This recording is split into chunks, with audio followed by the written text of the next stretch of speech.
The year, it's just unbelievable, isn't it? And our thoughts tonight with the folks injured and those caring for them. A growing number of shoppers are buying free-range eggs due to concerns about the suffering of hens confined in battery cages. And many countries around the world are phasing out cage eggs. But when proposed new national welfare standards for the industry were released this month, animal welfare groups were shocked to see there was no mention of any plan to phase out battery cages. Well, now 730 has been given access to documents which suggest that New South Wales government bureaucrats who drafted the new standards held secret discussions with the egg industry to prevent moves to outlaw battery cages right across the country. James Thomas has this exclusive report.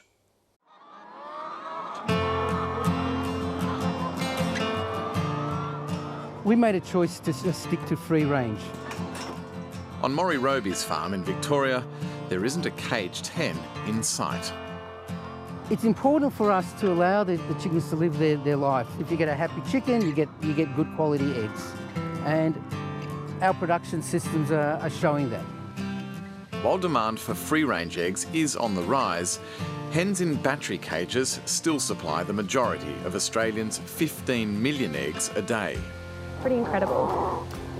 One of the huge benefits that we have with the cage system is the lack of diseases.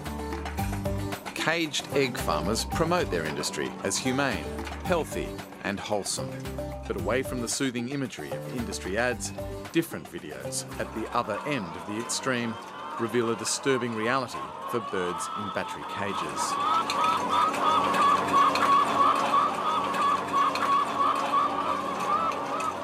Battery cages are essentially a small cage where the hens have less than an A4 size sheet of paper in floor space upon which to exist for their entire lives. So it's an extremely confined space. They can't even extend their limbs inside the stocking densities within these cages.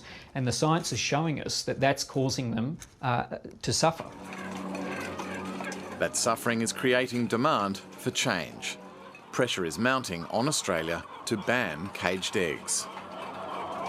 Animals Australia obviously opposes the battery cage. It's the cruelest system, and that's what we're focused on at the present time. We understand that cages and caged egg production is a concern for some people in the community. What I can say on behalf of egg farmers in Australia is that we're open. We are listening and we want to hear more. Canada is phasing out battery cages. The entire European Union, 28 nations of the European Union, has already phased out battery cages. They did it in 2012. For the last 2 years, welfare groups, the egg industry and government have been working toward new Australian standards for the treatment of poultry.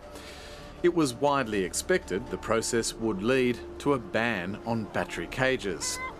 However, in a major upset to animal welfare groups, the recently released draft of the standards contains no mention of banning battery cages. It's really disappointing. The RSPCA's Jed Goodfellow claims the game has been rigged to protect the caged egg industry. The process has been completely staged, managed behind the scenes between the leaders of the poultry industries and the relevant state government responsible for this process to push the standards through as quickly as possible with as little change as possible. The New South Wales Department of Primary Industries is responsible for the process of drafting the new standards, which will become law across the country. New South Wales has the most caged hens in Australia, and animal welfare groups allege that the industry's might has undue influence over policymakers.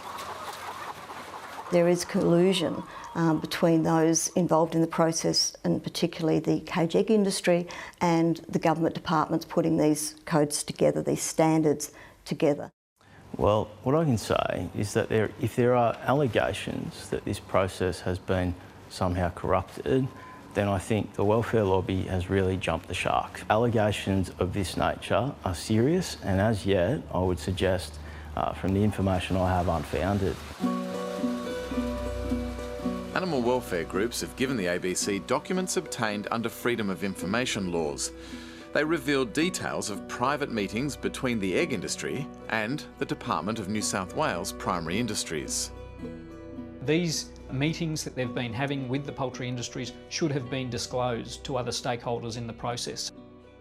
Departmental notes from these secret meetings, which the welfare groups weren't aware of, show how the department discussed with industry how to set the scene and rules of engagement to help egg farmers thwart attempts to ban battery cages. The extent that they've gone to strategise about the way in which the standards would be developed in the absence of other stakeholders like animal welfare groups is just completely inappropriate. This is Stephen Atkinson. He's the independent chair of the group charged with advising the development of the new bird standards.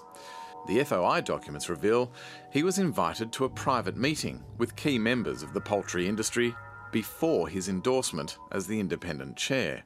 We had suspicions based upon the way the process had been conducted that this was going on behind the scenes, but this was the first time we actually had documentary evidence to show the extent of that collusion behind the scenes.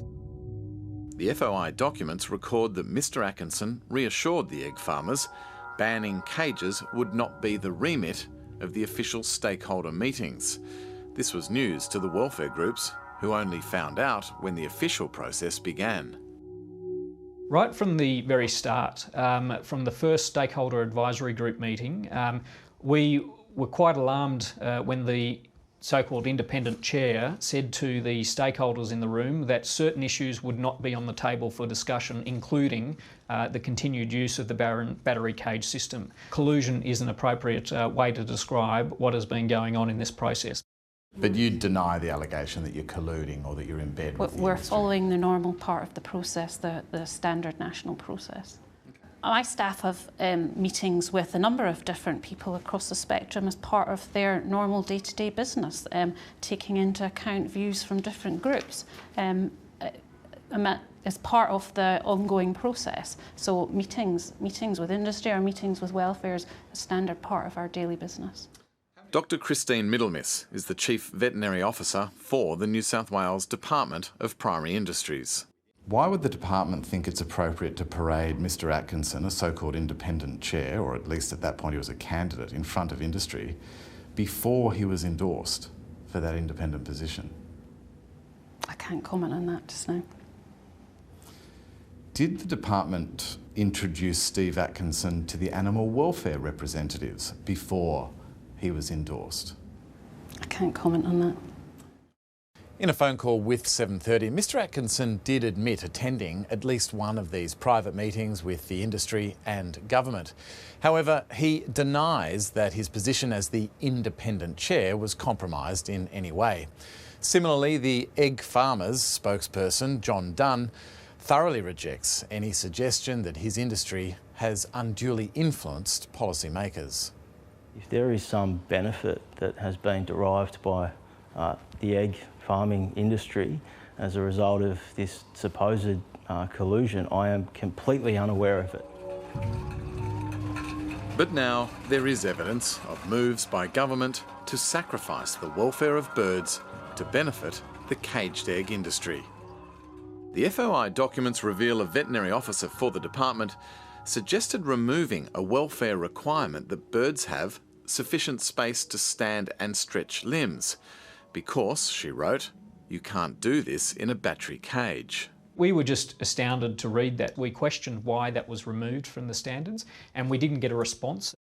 Are you surprised to see a veterinary officer saying that we should remove a key welfare principle for these animals simply because you can't do this in battery cages? We all take welfare very seriously. We understand that both industry and the community feel very strongly about welfare, and we urge them to take part in the consultation and put their views forward. So why do you think she's suggested removing a key welfare principle so that you can maintain battery cages?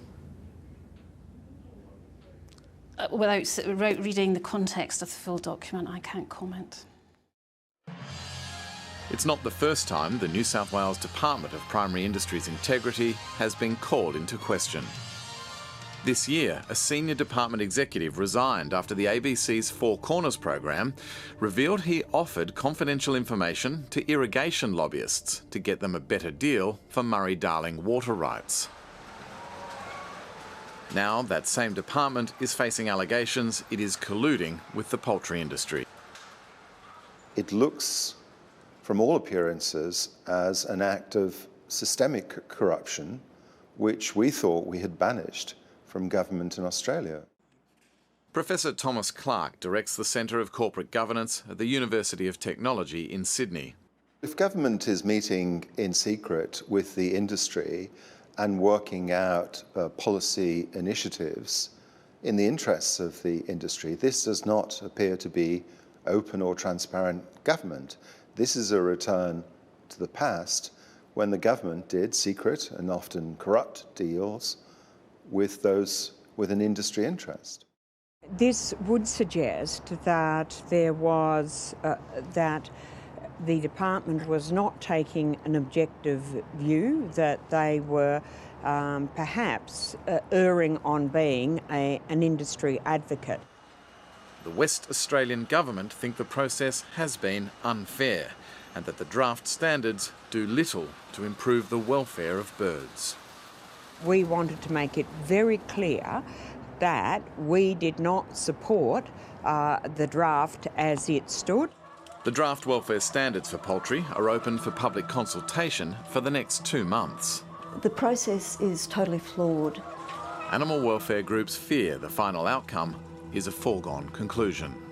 It's really clear that even before the process started, they had dictated how it would end, that is, that it would allow the ongoing use of the cruel battery cage.